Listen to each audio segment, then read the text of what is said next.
Hello and welcome to your astrological vibrations for Tuesday, July 22nd, 2025 by Gaia Blooming. I am Mimi and our energy mantra for today is I love and I love to play. And welcome to Leo season. We have the sun moving into Leo at 6:29 a.m. Pacific time. That's 9:30 approximately Eastern time.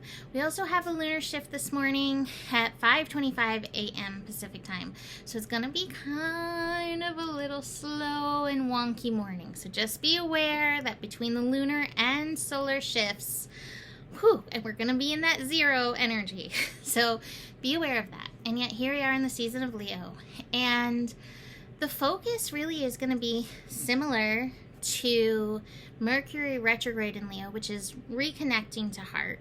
It's reconnecting to inner child. It's reconnecting to the energy of play. It's reconnecting to the energy of love. It's connecting to the joy that is natural to the beingness of our souls. Like, our souls are joyful energies. And I know that the world is hard right now. And I know it can be hard to be joyful. It can be hard to celebrate. It can be hard to play when it feels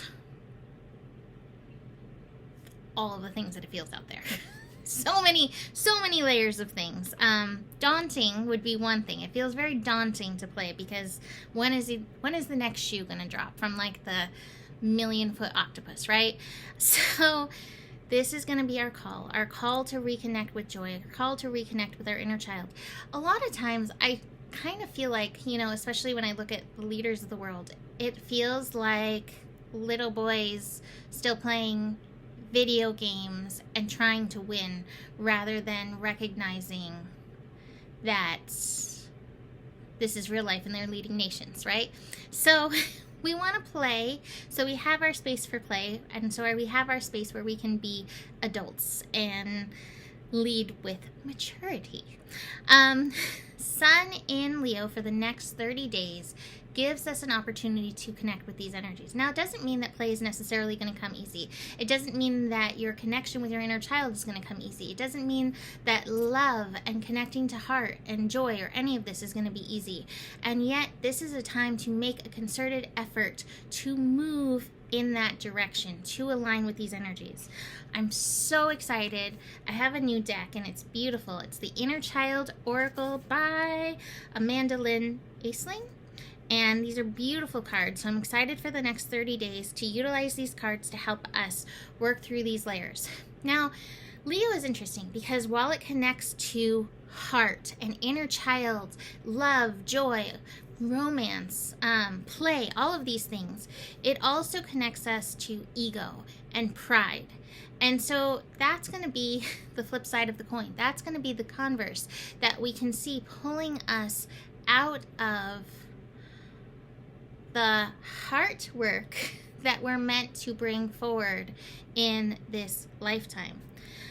Leo is, speaking of heart work or artwork, Leo is a sign of creativity. So this is definitely a time to utilize your creative gifts joyfully, not with pressure, but in a playful and joyful way to see what you can bring forward. And again, where can you connect with your child? Because a lot of us as children, we love to create. We love to get our fingers in the mud and splash it on a wall. My favorite thing when I was a child was get scissors and cut triangles and everything. Who knows what I was doing? I also tried to paint the furniture with nail polish, and I tried to finger paint the rug. So a little bit of an artistic menace. But that was my call to creation. That was my call to bring beauty forth. And we all have, again, that creator energy. As children, we may not have boundaries around it. As adults, we can have more boundaries. But remember that part of you that loved whatever kind of creation you loved. It could be artwork, heart work. It could be with words. It could be with clay. I'm imagining people doing sculpting. This card says get out in nature. It could be being outside and just breathing in the air. There's so many layers where you can connect. And funny enough, the top of the cards today is the inner child card. It's the outsider.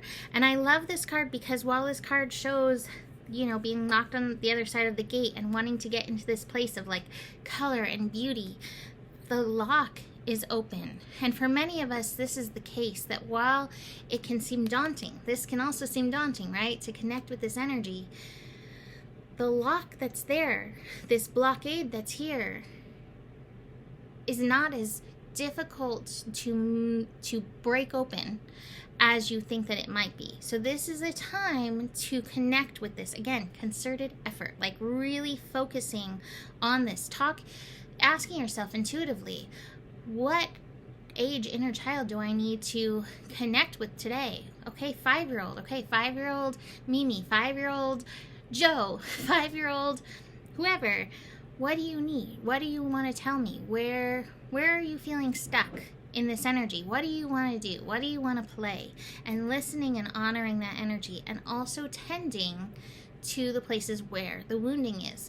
One of the balances is when we embrace the inner child is where we need to embrace our inner parent. And I think this is why we have the Cancer energy come first, because we have the Cancer energy, which teaches us how to nurture. It teaches us how to allow our feelings to move through.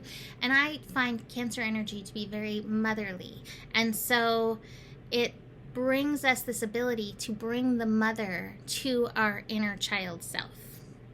Now, I do think that this Leo season is going to be interesting. It is a very internal season because of all the retrogrades, and specifically Mercury retrograde. We still have Mercury retrograde for about 3 weeks in the sign of Leo. It's going all the way till August 11th. So we'll have like 1 week of Leo season without this Mercury retrograde. We'll still be in the shadow.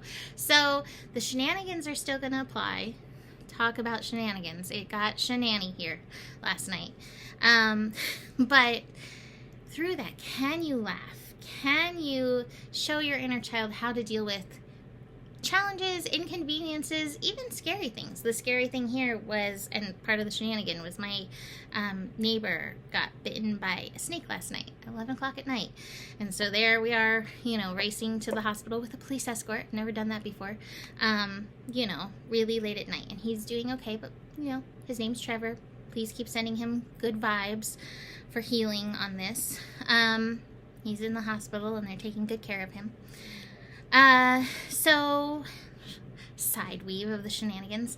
So, speaking of shenanigans, I can't say this first day of Sun in Leo is like peachy keen, or even the second day as I look at this astro move. The second day might. Nah. Next few days as I look at them, I'm like, blah, a little blah. But can you find the joy amidst the blah feeling? So as we move through the day, the moon in Cancer, it's going to be squaring Saturn, symbols. It's going to square Neptune, smaller symbols. And we have the Sun and Uranus connecting. And I like that because there's opportunity for some breakthrough in that sextile, in that happy connection between the Sun and Uranus. But even a happy connection can bring that energy of change. And both the Sun and Uranus will be at 0 for this. And 0 is that degree of transformation. And it's allowing God, Spirit, Universe to come in and help move through these layers. Those squares with the Moon and Saturn, and the Moon and Neptune also feel kind of uncomfortable in this, because Saturn always brings to light layers of responsibility. And you know what? This is a good teaching moment for your inner child, that responsibility is much better than responsibility when you get to respond in a way that's true to you. But also teaching your inner child how to step up and support the life that they want to live, support the mission that they're here to do. So we have that energy in the morning, so it might feel a little ugh. Part of the ugh moving forward, we also have a Venus-Mars square coming in. That's going to be early on Wednesday morning. So again, like I mentioned yesterday, relationally, we may be having some challenges. We may be also feeling a little challenged in the balance within ourselves. This may kind of work around the energies of responsibility and when to rest and when to focus, and finding, again, what is that balance? And these energies of Venus and Mars are still squaring the nodes. And so there is some alignment work in this that's still happening. Our new moon comes in on Thursday, and I want to mention again, my friend Dr. Erin is coming in. I'm excited for our patron group and the visualization and emotional regulation that's going to work and help our inner children and our inner adults, right? Love that. But like I said, we're in the dark of the moon and we're deeply feeling things. So there's a lot going on as we try to balance and support our inner children. Next card after the outsider is consciousness, and bringing our consciousness to the process, bringing our awareness and bringing our awareness of our inner child response, our heart response to whatever is showing up. That's important. I love this. We got a little spark of light with the source card. This is the Ace of Wands, the Ace of Fire. It's a spark of creativity, and I hope that this season can spark that creativity in you, because that's beautiful and important. I do want to mention, interestingly, and also important to note on other layers, with the sun moving into Leo, we are having a grand trine fire that we're working into. Like an exact one, because we have Lilith hanging out at 2 degrees Sagittarius, going your own way, holding that energy. We have Neptune and Saturn at the early degrees of Aries, and then here comes the sun at the early degree of Leo. Grand trine fire can be very creative, it can be feisty, it can be fun, it can also be aggro and very impatient. So be aware of that with this spark energy moving through.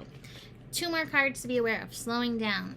With the sun and the moon both switching today, dark in the moon, moon in Cancer, please be aware, despite the spark, despite even the sparky feels and the feistiness, take time to slow down, but also, recognize things might be a little slow. And watch for grounding with that Sun-Uranus connection. And finally, we have the clinging to the past card. So, dark of the moon in Cancer. What from the past is still needing your emotional attention? And is it from, your childhood? And is this something that you can work on? The card from Inner Child Oracle, spend time in nature. And it has a beautiful note in here, because we're having a heat wave here. It's ridiculous hot. And it says, did you hear Joe's response to that? He's not a fan. I'm not a fan either. It's too much. It says, if you're unable to go out into the wild, there are a few ways you can connect to nature at home. Take a bath with fresh herbs and flowers. Buy a plant to love on, preferably one you can touch and caress. They do like that. You can sit or lie in a warm sunbeam inside your house. Pretend you're a cat, soaking up the sun. Bring scents of the forest inside by diffusing pine, cedarwood, cypress, fir, or juniper.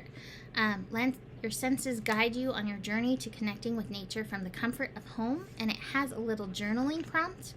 How does your inner child feel about connecting to nature? Do you experience wonder at the beauty of the universe? And if not, do you feel there is something stopping you from allowing this wonder to come from within?